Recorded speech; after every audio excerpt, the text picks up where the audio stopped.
Hai teman-teman, selamat datang di IT News, tempatnya berita aktual dan fakta yang jarang diungkap media lain. Yuk dukung kami dengan cara subscribe, like, komen, dan share, supaya lebih banyak orang tahu apa yang sebenarnya terjadi.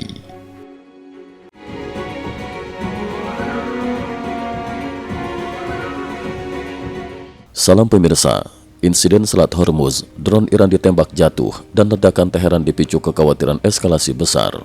Ketegangan antara Iran dan Amerika Serikat kembali meningkat tajam hanya beberapa hari menjelang jadwal perundingan yang semula direncanakan berlangsung pada Jumat 6 Februari 2026 di Turki.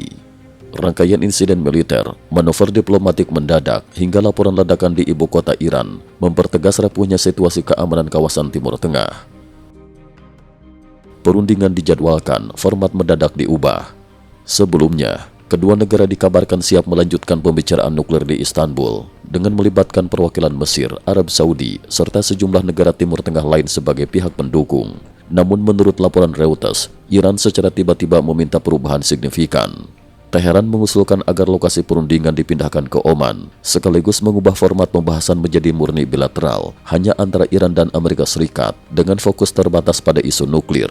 Permintaan ini muncul di tengah meningkatnya ketegangan militer di laut yang dinilai banyak pengamat sebagai sinyal tarik ulur strategi Iran. Insiden Selat Hormuz, kapal tanker AS dikejar.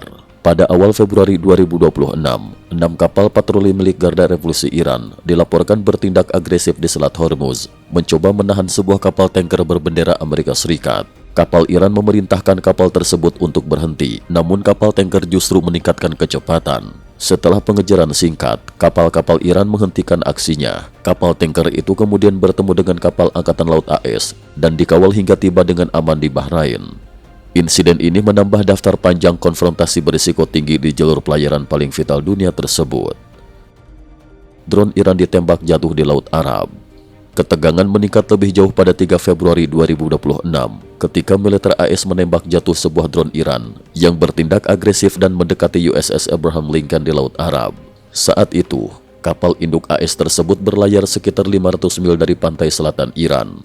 Drone tersebut ditembak jatuh oleh jet tempur F-35 yang lepas landas dari USS Abraham Lincoln. Tak lama berselang, Iran dilaporkan mengirimkan drone kedua untuk memantau kapal induk tersebut. Menurut laporan yang belum sepenuhnya dikonfirmasi, drone kedua itu juga berhasil ditembak jatuh oleh militer AS. Manuver militer AS dan Rusia. Di tengah memanasnya situasi, Amerika Serikat menarik kelompok tempur kapal induk Lincoln di Teluk Aden, sekitar 1.400 km dari Iran, tepat ketika proses diplomasi AS Iran mulai berjalan. Langkah ini dipandang sebagai sinyal tekanan militer sekaligus upaya menjaga fleksibilitas operasional. Sementara itu, di Teheran, Iran pada hari yang sama mengumumkan penerbangan perdana jet tempur MiG-28 Rusia yang baru dibeli, sebuah demonstrasi kekuatan yang dinilai serat pesan politik di tengah ketegangan dengan Washington. Gedung Putih, semua opsi ada di meja. Juru bicara Gedung Putih Karoline Leavitt mengonfirmasi insiden penembakan drone dan menegaskan bahwa Presiden Donald Trump selalu memiliki berbagai opsi, termasuk penggunaan kekuatan militer. Ia menyebut Iran memahami risiko tersebut, seraya merujuk pada Presiden Operasi Midnight Hammer sebagai contoh nyata. Trump tetap bersikukuh bahwa Iran harus memenuhi 4 tuntutan utama dalam perundingan 6 Februari. 1. Menghentikan seluruh program nuklir. 2. Mengakhiri pengembangan rudal balistik. 3. Menghentikan pendanaan terhadap seluruh kelompok proksi. 4. Memperlakukan demonstran anti pemerintah secara adil. Israel dorong kebebasan bertindak militer. Menurut laporan Channel 14, Israel terus memperingatkan Washington bahwa Iran tidak akan secara sukarela membongkar program nuklir maupun kemampuan misilnya. Penundaan perundingan dinilai sebagai upaya Teheran memindahkan senjata ofensif ke lokasi yang lebih aman. Pada hari yang sama, Perdana Menteri Israel, Menteri Pertahanan, Kepala Staf Angkatan Bersenjata Letnan Jenderal Eyal Zamir, serta Kepala Mossad menggelar pertemuan tertutup selama 3 jam dengan utusan khusus AS Steve Witkoff. Dalam pertemuan itu, pihak Israel memaparkan intelijen terbaru mengenai ancaman Iran dan menyatakan keyakinan bahwa Trump tengah membuka jalan bagi kemungkinan serangan besar terhadap Teheran. Ledakan dan kebakaran di Teheran. Di tengah tekanan eksternal, situasi domestik Iran juga bergejolak. Sejumlah ledakan dilaporkan terjadi di wilayah barat Teheran, disusul kebakaran besar di Pasar Zanat. Asap hitam tebal menyelimuti sebagian kota, memicu kepanikan warga dan memperkuat spekulasi tentang kerentanan stabilitas internal Iran.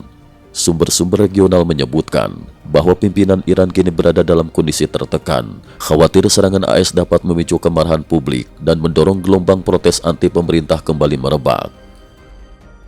Analisis, mengapa Iran tetap memprovokasi?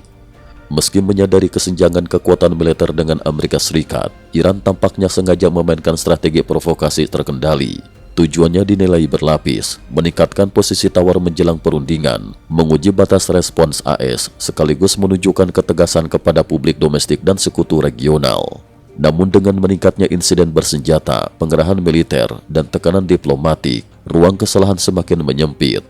Satu langkah keliru berpotensi mengubah ketegangan ini menjadi konflik terbuka, sebuah risiko yang kini menghantui seluruh kawasan. Cukup sekian dulu, terima kasih atas perhatiannya. IT News juga memiliki channel di platform kancing.com. Mohon kunjungan dan bantu subscribe agar bisa mengikuti perkembangan dunia tanpa batas. Terima kasih. Link kancing ada di dalam description.